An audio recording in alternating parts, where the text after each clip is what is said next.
Timmy will, if you'll raise your hand if you don't have them, we'll make sure you get them.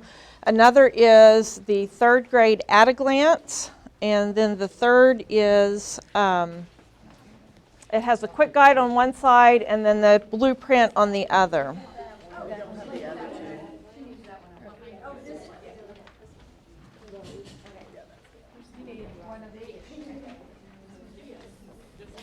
Where is the quick guide?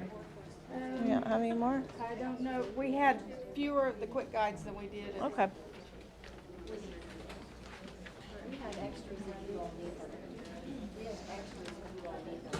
Thank you. They're live streaming in 132, 134, and 136. 132, 134, or 136.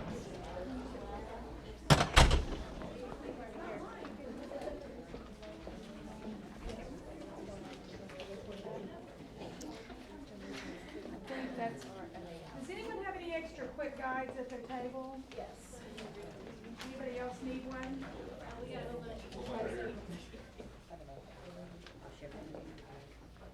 Here's some more as well. And what we have, and for those that are in the live streaming, if you want to come by this room and pick those up, you can get them later. But what we have in the 3 handouts are just reference information.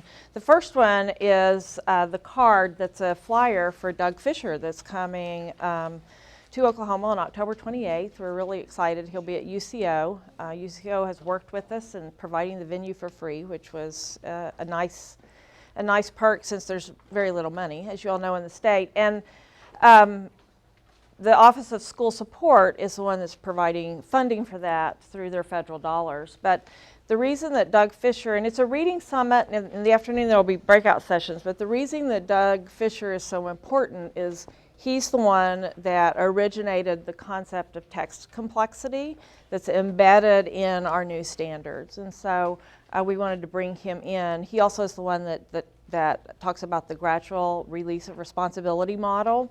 And so we wanted to bring him in and make him available for people in the state of Oklahoma. So I think it's a real coup.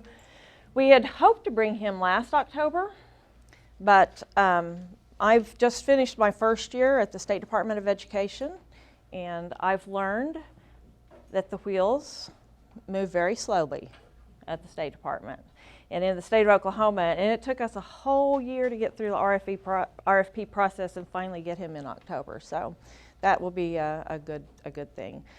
Yes, ma'am. So on the breakout sessions, are those? Is there like a program, a listing that we can see what those are? One of those will be a question and answer session with Doug Fisher. Another will be a topic of his choice that he has not yet presented to us.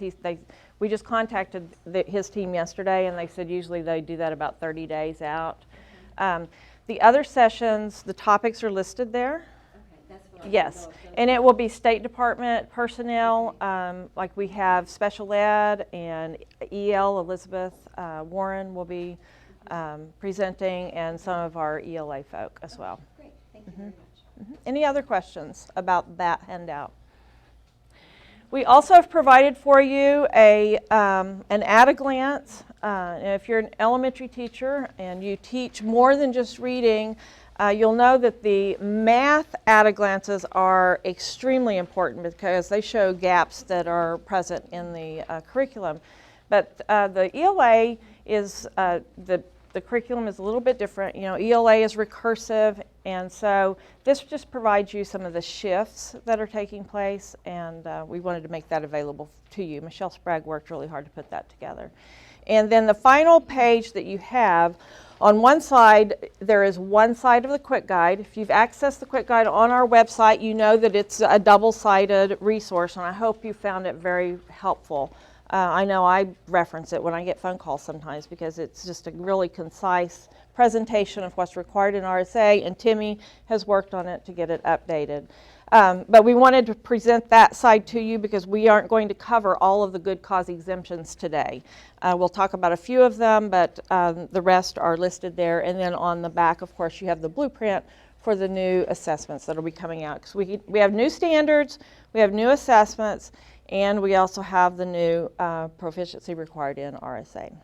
So I'm Janine Barnett, the Executive Director of Curriculum and Instruction. I want to welcome you. Glad you're here in the RSA session. There's not a whole lot of new information, so if at any time I cover something and you want it covered in greater detail, please just stop and we'll have a conversation about that, because your question is probably one that others are thinking as well, and we'll be happy to respond to that. I have with me today Sharon Morgan, who is our new Early Childhood Director. We're glad to have her on board. She came to the State Department with 17 years in education at Oklahoma City, Putnam City, and last few years at Piedmont, and was a Teacher of the Year finalist last year. So we're really pleased to have her on board. And then Timmy Spangler, I just typed in her name here, and she's Instructional Materials, Library Media. Timmy can do anything, and she's also helping us out in RSA. She was a REACH coach, and so she has a deep understanding of the Reading Sufficiency Act, and we're pleased to have her here with us. So we'll go through the PowerPoint. Stop me if you have any questions. This is not going to be interactive. I know I'm supposed to have you stop and think and talk every 20 minutes, but we'll just march through this, because as you know, RSA it's about compliance in some ways, at least in this session, instead of about the strategies that help kids, because those are the kinds of things you're doing in your districts. But we'll do an overview, talk about the data, talk about promotion and retention, and then planning for 16-17. Just to get a sense of who we have here, how many of you have been working with RSA for 5+ years? Wow, yesterday it was almost everyone. So how many of you have never worked with RSA? This is your first time. And so the rest of you are 5 years, between beginners and 5 years. That's interesting to know, because yesterday the room was full of experts, and I told them, hey, you've been doing it for more than 5 years, you know better and more than I do. But I want to start with a celebration. I think that's always good for us to start with a celebration. So you see here this graph, and these are the states of the United States. And usually in Oklahoma, you know, we're down here. When you talk about teacher pay, I'm sure Superintendent mentioned that we're 50th in the nation. You know, we have that honor. But these are our 4th grade NAEP scores from this year. And where do you see Oklahoma? We had one of the highest growth rates in our 4th grade NAEP scores. We were 4th highest in the nation. And I think that exactly. That's what I was going to ask you to do, to give yourselves a round of applause, because that's directly attributable to those who are working in the classroom, working closely with kids to make a difference in reading. And when you look at the kids who scored unsatisfactory on the test, in 14 it was around 16%, in 15 it was around 14%, and with the preliminary data for this year for 3rd grade reading, unsatisfactory, it's around 12%. So as you all know, if you are a statistician, I'm not one, but I just know that if the graph's going this way and you're getting fewer who are not proficient, that's a good thing. So congratulations to you all. Kudos, my hat's off. You're doing great things out there in the schools with our kids. How many of you have been to our website? This is a phenomenal website, and I've just kind of entered in. It was already created. And I appreciate it's just like the scores that you saw there. That's the efforts of people who've come before at the agency to help move that, working in collaboration with districts. This is a great website, and it has the legislation, and we're keeping that updated for you. It has the parent brochure has been updated and is uploaded on that section of the page. We're going to try to get that translated into Spanish as soon as possible. The coordinators and teachers is probably where you'll go the most often, has excellent information, and the research that underpins what we have in the Reading Sufficiency Act. The funding for this year, it was pretty abysmal last year, and this year it's already been set at, in the budget, a 30.57% decrease. Of course, there's not been any lifting of requirements of what we have to do under RSA, but I'm sorry, I'm just the bearer of bad news on that. I absolutely can't control that. But I do want to make sure also, because we do get phone calls, it's there on the web page underneath the RSA coordinators and teachers. There is the checklist that identifies what is allowable for expenditure under RSA. As you know, the funding doesn't usually come to you until around Christmas. And the reason for that is we are not allowed, we can't release any of the money until every single district certifies their reading sufficiency plan. Okay? We have people who've already submitted. Sharon was looking at some of those last week. So yay to those districts who've already submitted. Please don't be the last district that I have to call and say, hey, we're waiting on you so that we can release the money to the rest of the districts. And so once we get all of those submitted and approved, we submit the numbers to state aid and then they release the funding. But that's the process for that. I don't know if you were aware or not. The Summer Academy Reading Program, if you'll remember, it used to be a separate line item, a funding that we received, but it's been probably 3 years ago that we quit receiving that. And so it's no longer a requirement. It is still an option. But I had some people just this year who called and they thought it was still a requirement, but it has not been one since the time. Timmy, do you remember the year that they quit funding that? Was it 13? I want to say 14? 14. So it's been a while. It's not required. It's a great resource. It breaks my heart. I see districts that have been cutting their summer programs because especially in districts where your kids are free and reduced, and that's where they eat breakfast and lunch. But as a part of that also, the Red Tape Task Force was looking at different reports and duplications of reports and ways that we might simplify that. And so they have changed and you don't have to provide the report that's there anymore for the Summer Reading Academy. There used to be 8 reports that were due in RSA and now there are just 4. And of course the plan report is open until August 31st. So I know all of you are already diligently working on that. Like I said, some districts have submitted. You notice that I have the Oklahoma School Testing Program listed here. This was formerly known as the OCCT. We're now referring to it to the OSTP because there are some changes that are taking place in assessment. So every time you see OSTP, it's referring to what those of you who've been around for a while, what you know of as the Oklahoma Core Curriculum Test. So in the Oklahoma School Testing Program, for the 15-16 school year, you remember the change was that it became based on the reading comprehension and vocabulary scores only. And so what that looked like is the Section 2 vocabulary and Section 4 comprehension critical literacy. Those scores, the testing company looked at those and determined a cut score that made limited knowledge or higher, which was what met RSA criteria for this year only. This was past year, 15-16. And so then you receive 2 different designations. Either meets RSA criteria or does not meet RSA criteria.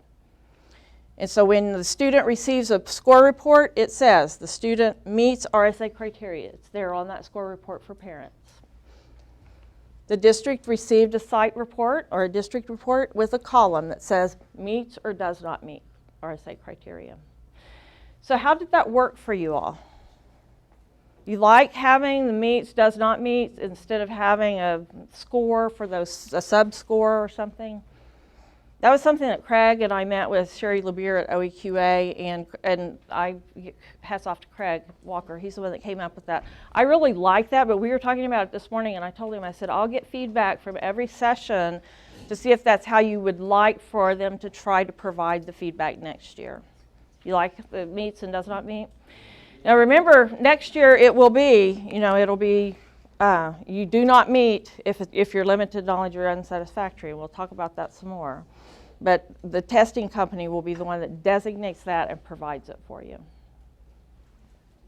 Thumbs up for that? Excellent. Any questions about this?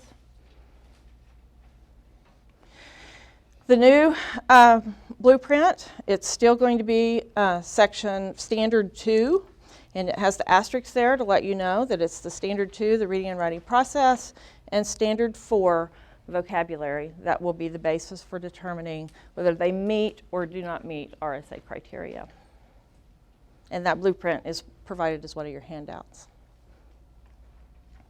So when you have those promotion and retention conversations with your parents, there's different resources that you can look at to help inform those conversations. One of them is the approved screening instruments from the State Board of Education. We have, most of our districts use Dibbles Next, Literacy First, or STAR. There was a few. I had one yesterday that did the MPG and one that did Ames Web. Are there others represented here today besides Dibbles, Literacy First, or STAR? Easy CBM. So we have those that are represented, and you know that those are all on the website. Have all of you seen the chart of them on the website? Okay, I won't go there and show it to you. And that gives you the vendor criteria that determines what defines meeting third grade proficiency. Okay, and so that's, I've had vendors that have called and have asked if they could be added to this list. That would be a really long process. It would take probably over a year, might even take 2 years, the way that the wheels of government. Have any of you seen that movie, Zootopia, with the sloth?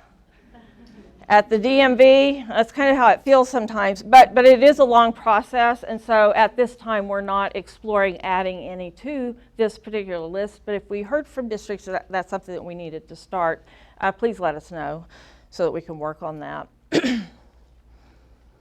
But your academic progress plan includes the parent notification that's in there. We have a sample of all of these. Are the updates on the web yet? I believe they are. Okay.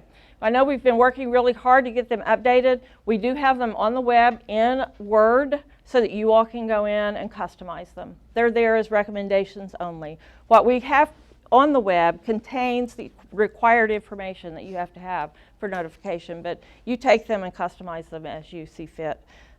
Just make sure that you're following the requirements within the law. The student reading proficiency team is referred to twice in legislation. There's two different kinds. One is for developing the APP for first and second graders, and that particular team has to include the parent, current teacher, responsible, a future reading teacher, and a reading specialist if available for developing the APP with students. Okay? And it's not used to determine promotion or retention. This identifies, and these are some more resources that are available on the web for you to talk and use with parents. There is an element in the law in H1, and I think last year was the first year that we really started talking about this as an agency, and so it seemed like it was new. It's not something new. But you know, it says that any first, second, or third grader who demonstrates proficiency in reading at the third grade level through the State Board of Education approved screening instrument shall not be subject to the retention guidelines. Okay? So we did have some questions, and it was with STAR. It came up mid-year. Apparently, STAR had communicated with some of their districts that beginning of the year performance meant that the student had met for third grade proficiency.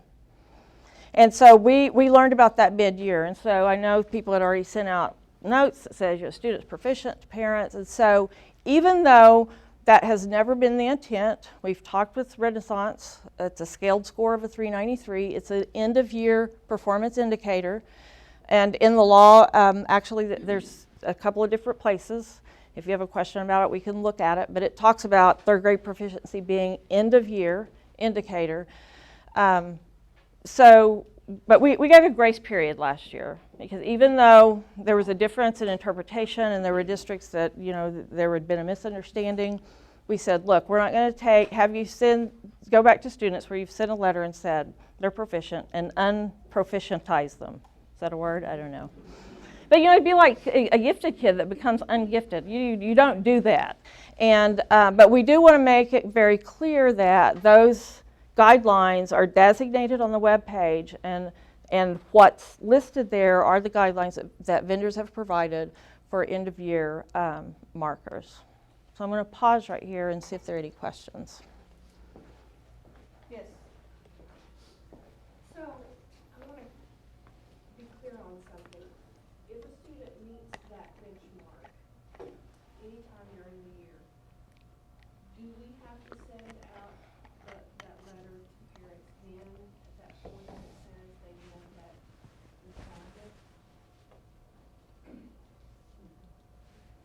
I don't think so. I don't think the parent notification has to, I'm trying to think in the law, you know. Other experts in the room, what do you think? I think that's ours.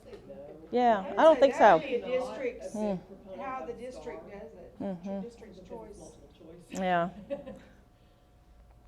Yeah, no, I think that's your decision, and when you notify.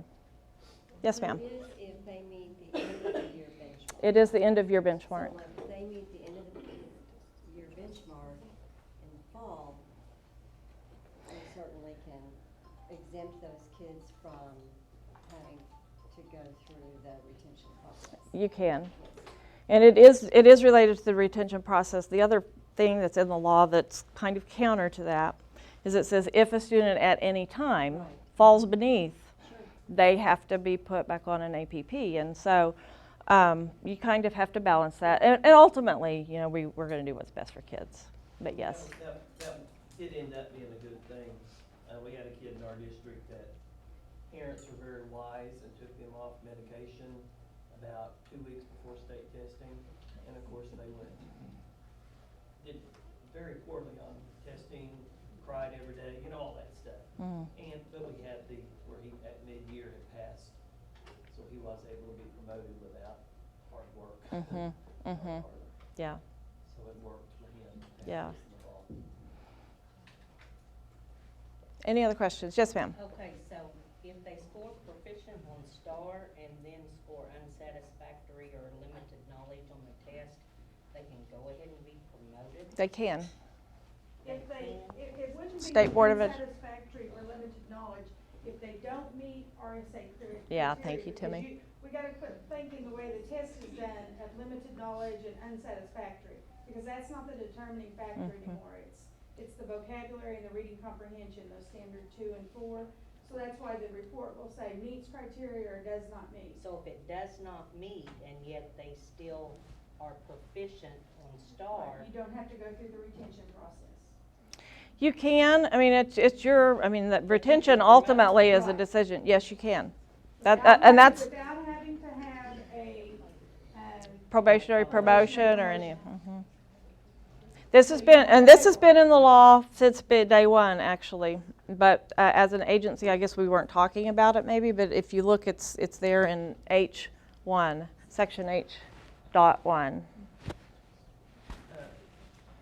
We use Dibbles Next, but we also give the STAR test. Dibbles Next is our RSA test. Does it matter if they do either one of those meet the benchmark? That's your district's decision. Right. Okay. If they're meeting the benchmark on one, it should be met on there should Sure. be some correlation. Should be. If it doesn't, then you've got something else going on that needs to be checked on. Yes, and it could be that it's just 2 different days, like the kids you were talking about. But you know, as teachers, we always investigate to see what's going on with kids to do what's best for them. There is a parent notification form that you can use that's on there, and it can be given at any time that you want to send that. I want to review that there are multiple paths to promotion. I had a phone call this year, and we had a district that a student was going to be 13 in 3rd grade, and that is not what this law is about. I mean, it's about making sure you take care of kids and provide interventions and resources for them. But when you're looking at whether to promote a student or not, I think the first path that you want to look at is the State Board of Education screening instruments, that H1 that we just talked about. And here again, it's identified what's true for the 16-17 school year, which is going to be, and the law still says, unsatisfactory or limited knowledge. So that part is in the law. This is directly from the law. But I think what you talked about with the meets or does not meets is a better way to think about it, because you're not going to get a report unless I get a lot of feedback that says you want it that way, that says unsatisfactory or limited on those 2 sections. Okay? But OEQA, as they set the standards, will work with the Office of Assessment, and that's what it will be based upon, is that particular criterion. So that's for this coming year. The second path, possible path to promotion, and this is a path that is identified in rules. The rules have been updated to reflect the changes in statute, and should be through the approval process by August 25th. I believe we have those posted on the website now with that caveat that, you know, these are still going through the process. August 25th, it'll be final. But a second way that a student may be promoted would be to score in the 45th percentile on one of 4 approved alternative standardized assessments. And that is also good cause exemption number 3. But the 4 tests, as you know, are SAT-10, ITBS, 2 different versions, and the Terra Nova. Questions about that? Also under promotion path 2, you might want to look at creating a student portfolio, and it's a good cause exemption number 4. This is also covered in the rules. The portfolio portion of the rules is going to be updated to reflect the changes that have taken place in the law this last year. Or, of course, other good cause exemptions are, and we've provided those for you as a part of the quick guide, one half of the quick guide that you have. We do have on the web student portfolio checklist options that you can use, and I believe those have been updated, Timmy, to reflect the rules. Yes. I know we've been working really hard to try to get those updated before Engage. Promotion path 3 could be through the Summer Academy Reading Program, but remember, it's not just by completing the program that they achieve that proficiency. They then must demonstrate a competency through our portfolio or their alternative reading assessment in addition to going through that. And then promotion path 4 talks about the probationary promotion student reading proficiency team. And this is the second time in the law that this term is used, but it's defined a little bit differently when you're dealing with probationary promotion questions. For the student reading proficiency team for probationary promotion, it's the parent, the teacher who taught the reading, a teacher in 4th grade, and a certified reading specialist is required. Okay, and then the principal and the superintendent must sign off on it. Questions? Because it's required, you have to find a certified reading specialist. We don't have one in our neighboring districts. A couple of them don't, but Yeah. eventually we could find one, I'm sure. I know that, and we've fielded phone calls where that's difficult, and there are reading specialists that will serve as consultants. Just keep hunting. Yeah, I know. But that's in the law. Right. Yeah. In your conversations, obviously, you want to make sure you have the conferences ahead of time. And we, through frequent progress monitoring and possible benchmarking, you can tell, and like you said in the back, if they're scoring proficient on one and not on another, there's something going on, and you could do a diagnostic assessment and check that out. But those retention conversations really should take place prior to the spring semester, just so parents start thinking about it. And so it's not something that's brand new. And this next year, I'll just tell you, and I had people who called this year and they got out of school before May 13th when the scores were released. And because we're going to have the standard setting, most schools will probably be out before the 3rd grade reading scores are back. Now you may have received the survey from superintendent on the testing windows. There's 3 different options. And each of those options, I believe in all of them, 3rd grade is first, and it's still a June reporting though, I believe. I looked at them on my phone Friday night and I can't remember. Is that what you're remembering? Those of you who received them? July. Was it July? Okay. The first 2 were June. Okay. So please respond to that. That's going to be really important, but it also emphasizes the importance that we have these conversations before the OSTP results come back. The required parent notification is listed, and we have that checklist that's on our website.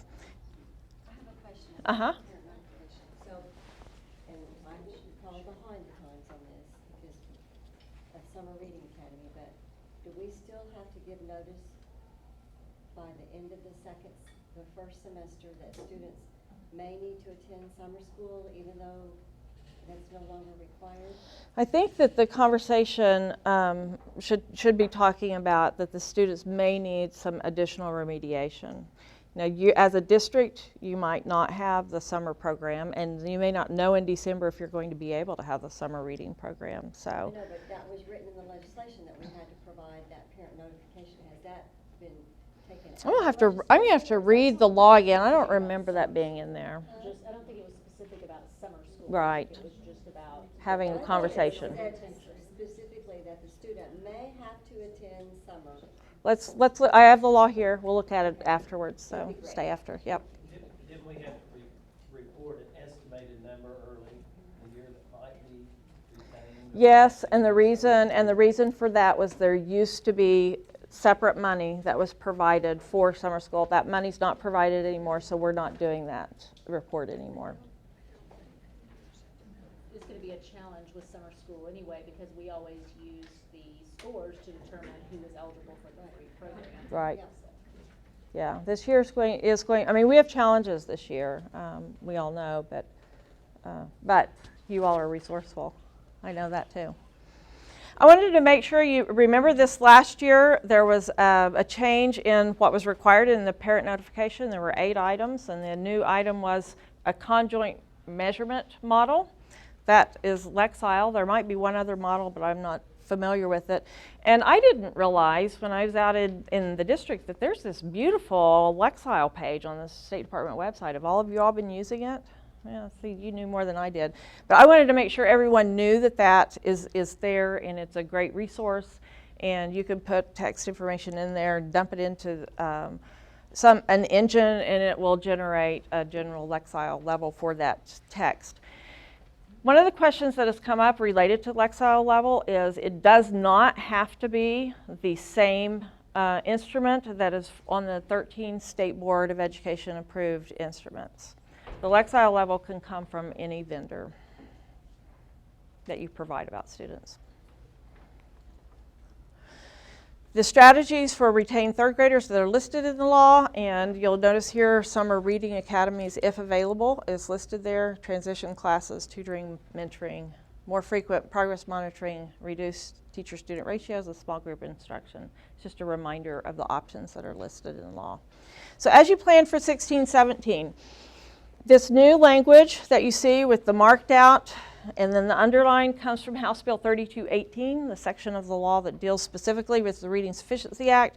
That's going to be posted, that is posted on the website for you to access. But you notice that criterion reference, the OCCT, where that information came from, has been marked out, and they're just talking about an assessment administered pursuant to. And it changed this year, as we've already talked about in other slides, that it's below the proficient level. So that's what it's going to take. You have to score proficient to meet RSA criteria. Uh-huh. What do you mean? But not at third grade? Are you talking about third grade? Mm-hmm. Oh, next year. For 16-17, yes. And on some of the slides, I've put 16-17 only because that's all it says in the law, and there also are some assessment changes that may happen after this next year. I mean, realize that assessment this next year is not necessarily the path that we are going to be taking as a state from now forward. It's a transition year. The transition from RSA to ACE. In the ACE portion, in the RSA portion of the law, it still, even though RSA has been repealed, it still has this section that says that students must be, that are approved for probationary promotions must have their reading proficiency reviewed by the team every year until they read on grade level or transition to the requirements of the Achieving Classroom Excellence Act. And I was so excited because, you know, we had founded legislation where RSA and ACE dovetailed, and so it resolved the questions that came in about what happens when a kid moves to middle school. Because you have the APP that stays with a student, and when you have 20 kids in a class, or 25, it used to be 20, 30 kids in a class, you can kind of keep track of the portion that may need to be followed. But once you move to middle school and there's 140 or 150 kids per class, we were afraid that would be onerous on the districts, and we actually found in law that that wasn't what was required. And so as students move to middle school, The remediation, of course, they still need to be remediated if they're not reading on grade level, but it would follow the guidelines of remediation as defined in ACE law.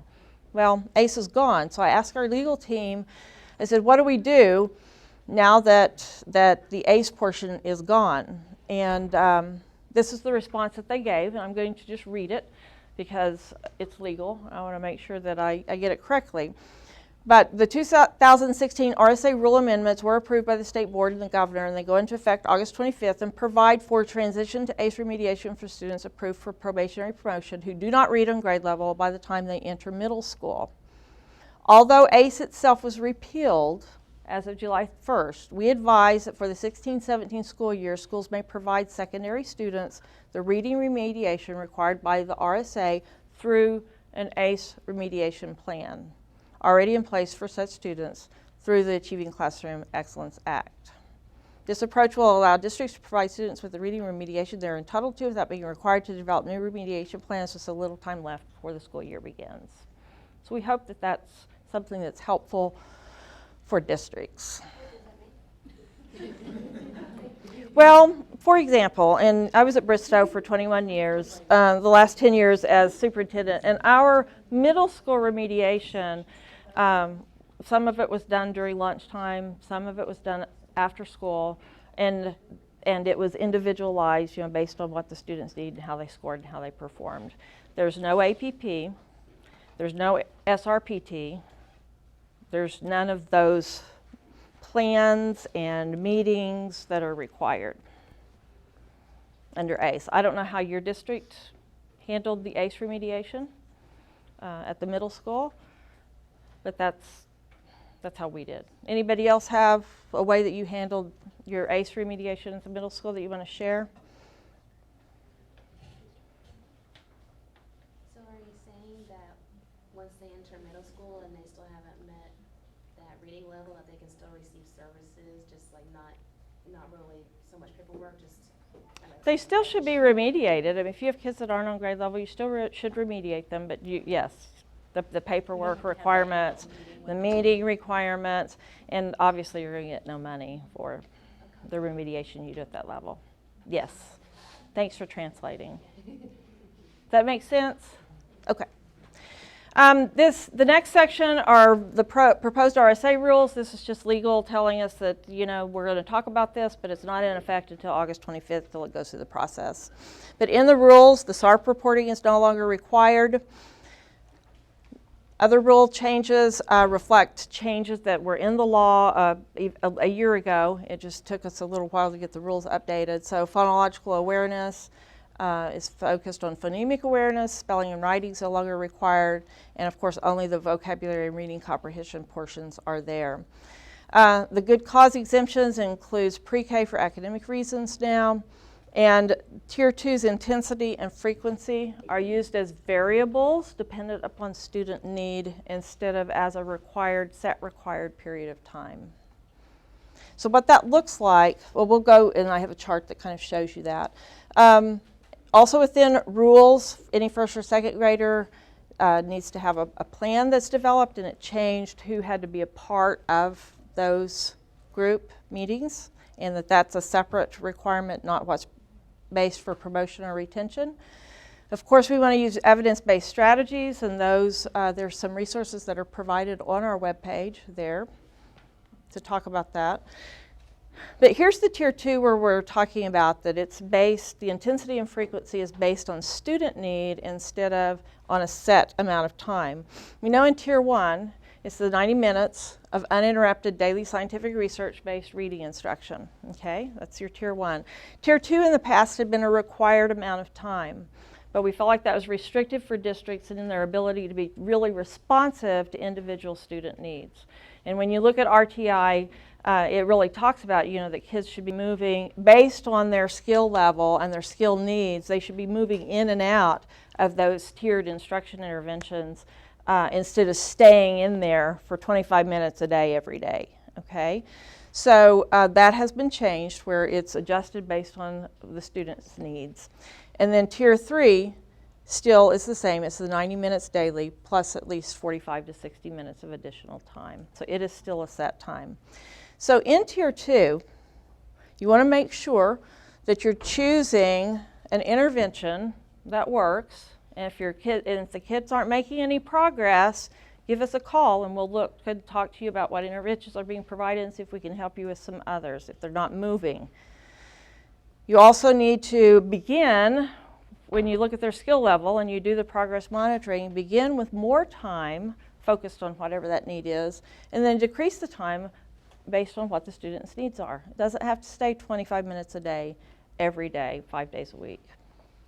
Depends on the kid, depends on their need. And then how often, begin with daily, and then decrease it as you see what the kid's particular needs are. Any questions about that? Excellent. This is just another way of talking about that. Timmy, do you want to talk about Otis at all? Timmy knows more about Otis than I do. Are any of you guys familiar with Otis? The Oklahoma Tiered School Tiered Intervention systems of System support. Which Krista Knight with the special ed she's the one that, she's been with that since the conception of Otis. Sorry. And the Office of Curriculum and Instruction is really moving forward, working hand in hand with her and the Otis team to work with reading and behavior, because a lot of times that goes hand in hand. And she is going to be one of our breakout sessions at the Doug Fisher, working with that. But have any of your schools used the Otis? I mean, they literally have a team of coaches that come in and work with your school. And it's not just because what we know is it's not just, if we work with our special, it's all students, not just special ed, not behavior problems. And so that's something that we are really working with, especially with reading, and that's kind of where our step off with special ed is with the Otis plan. So if you have any questions about that, Krista Knight, she is the SPDIG coordinator in special ed, and so she is the contact person. We also are working with special ed. We're really excited. They're live streaming this in another room, that's why we're wearing this. But we're excited that they are going to be able to provide some funding to continue letters training in the state. We had principal primers in Oklahoma City that was full, and one in Tulsa that starts tomorrow. Yes. Timmy's going to be there with that. And then they also have started a research grant that's going to be with schools in Tulsa County. And so if you're in Tulsa County and would like to be a part of that, it's going to be some phenomenal free training for teachers and coaching. No, it's for. Yes, it's in letters. It's letters training, but in reading instruction. Yep. The district responsibilities, of course, are to forecast prior plans. I want to emphasize that again. Don't wait to have your conversations in August. We get phone calls, and of course, I know parents sometimes aren't completely accurately reflecting the reality in the districts. I do understand that, but it's important for you to start having those conversations early so that parents aren't surprised if their student is going to need to be retained. And also, it's really important to create good records so that you then can transfer those if a student goes to another school district. So that's another thing we get questions about. They've moved to a school district and they don't have in their CUME folder their APP, or they don't have that they did achieve proficiency, and that's why that they're in 4th grade. So it's important to make sure that that documentation follows the child if they leave your district. So that's all we had today. It's not really anything new happening in RSA. I mean, a few things, the proficiency, but we've all known that was coming, so it's not a surprise to us. Any questions? Yes, ma'am. Is this PowerPoint presentation available so we can share with our other side? Absolutely. I think it may already be on the web. I know that they're trying to get them on the website, or is it someplace else?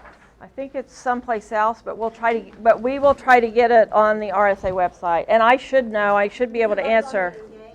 Yes, yes. We could send it that way. That's a good idea. RSA listserv, have Vicki send it out. Okay. That's a good idea. Anything? Yes, ma'am. You say that, this coming school year, you're forecasting not to have, any test scores in What I said was the superintendent sent a survey out, and it had 3 different options of when you might get that information. I just want to be clear that you don't quote me, and it's something that's different from what is in the survey. Yes. And even though this year we are switching to, they have to score proficient, we are still looking at those 2 standards for the retention. That's in law. Right. Yes. Unless the legislature does something with it, which, I can't predict that. Yes, ma'am. On her question, so we've had kids this year that overall scored limited knowledge, but they passed the RSA standards, so they would not have to be retained. Is that correct? The important thing, and what Timmy said is so important, Laura, and thanks for that question, because that's a clarification that we all need to kind of shift. And that's why I like that meets RSA criteria, does not meet RSA criteria. That way it's very cut and dried. But yes, there could be a performance overall of unsatisfactory or limited knowledge, and they still meet the criteria if they do well on those 2 portions. So you're basically just telling us that they are proficient. If they meet your They meet criteria, not, yes, they, in those 2 areas. Yes, ma'am. and if they're not, they're unsatisfactory or limited knowledge. Yes, yes, They're eligible for promotion yes, if they meet the criteria. yes. Okay. You all were an awesome group. This is great. You even stood. Let us know if you have any other questions or great ideas, things that we need to do. I'm not sure if you want to do that now, but I do have a note for Vicki. I have one more question. Yes, ma'am. Okay, so the student reading proficiency team for first and second grade kiddos requires a second or third grade teacher to be present at the meeting or just to give input? Remember that meetings can take place virtually or by phone. Okay. Having them present is the best option. I understand. But realistically, because we understand. what we ended up doing last year was hiring substitutes. So kids, and so then I called Michelle and she said, oh, have them give input and take that input to the meeting. And that I just wanted to make sure that was, because we normally do our APPs during And I tell you what, if you will put your name, your email on that, at the beginning of the school year, we have more kids on an APP than at the end. I think you So, can. logistically, I can just have I counted up the number of hours and it was like 12 hours a teacher would have to be in conferences. I know that the people who work in the legislation say their intent was to have those conversations, but if the input's through email, by phone, or if they have a meeting, Okay, thank you. about what was the conversation, Then I just wanted to make sure I was good on that, because I know Michelle's left, but I wanted to make sure that was, well, I'm shocked too, she didn't even tell me goodbye, because I call her almost every day.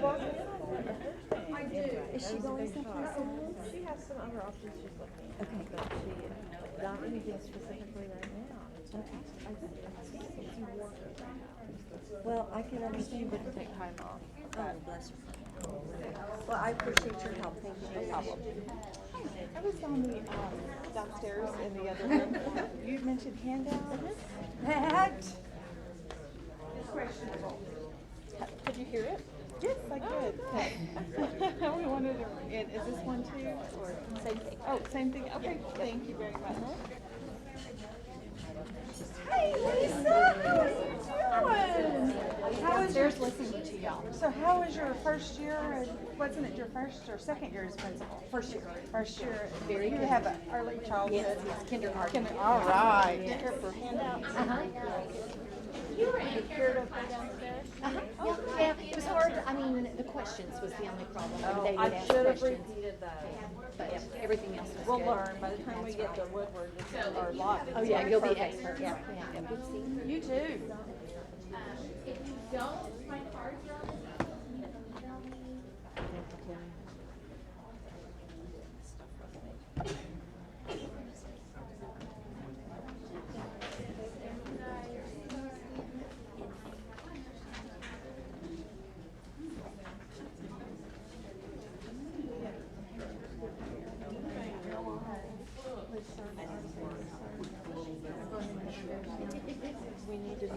Also, if you are here for classroom management and you are a practitioner or a counselor that's getting continuing education unit, Well, I've got a list of some stuff.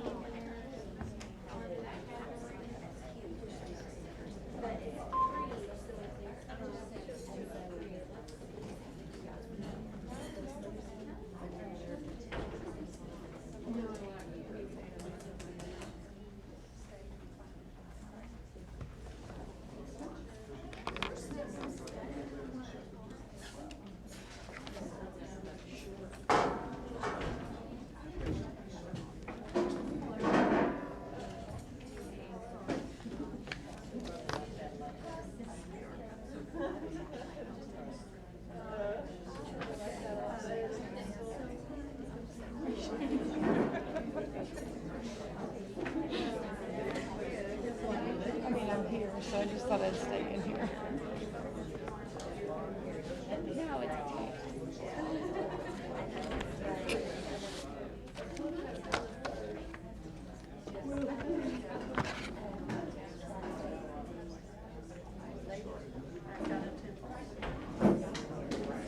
Josh last night, the most excited anybody was yesterday was they didn't know how to do this, and so I just moved down the QR reader, and then she's like, oh, this is so bad. I don't know if we got any classroom strategies, but we know how to do this.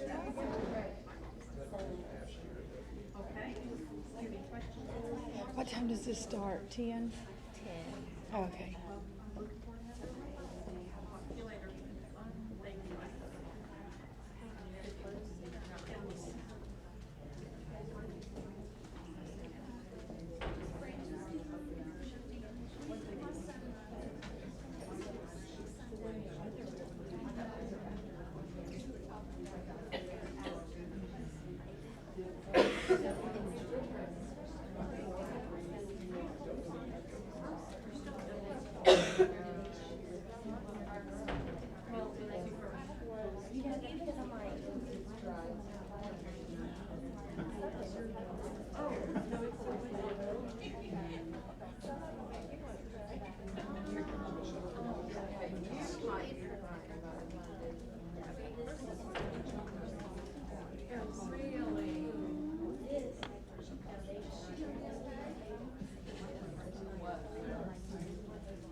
And if you're just coming in, I'll tell you in a minute, I'm brand new to the State Department, so I did not have a chance to make these and get them approved and printed for this presentation, so they're on this QR code. And if you're getting a continuing education unit, a CEU, because you are a nurse practitioner or a counselor, I need your name right here. You will not get your certificate, so that applies to anybody in here.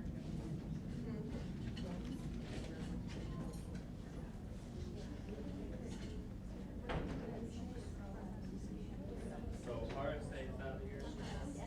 You're ready to start at 10 o'clock? Yes. Okay. Got it. Waiting outside, but we thought RSA was done. Can you handle any more? Got a few You can seats. stand. Oh, stand.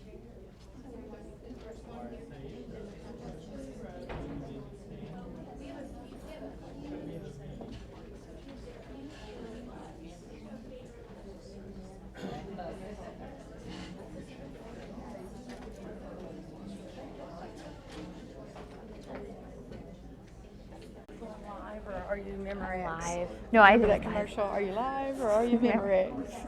No, I was telling him yesterday, you know, he hooked it up. But we were, of course, this is just so big for me. I mean, you know, because I had all these pair shares and whatever, and it doesn't work as well with these. So I was back here, we were talking, and they kept coming back up, and they were like, you've got to stand by the computer. We can't hear you at all. So So do you need me to move things? no, Like if you need to I move just need to.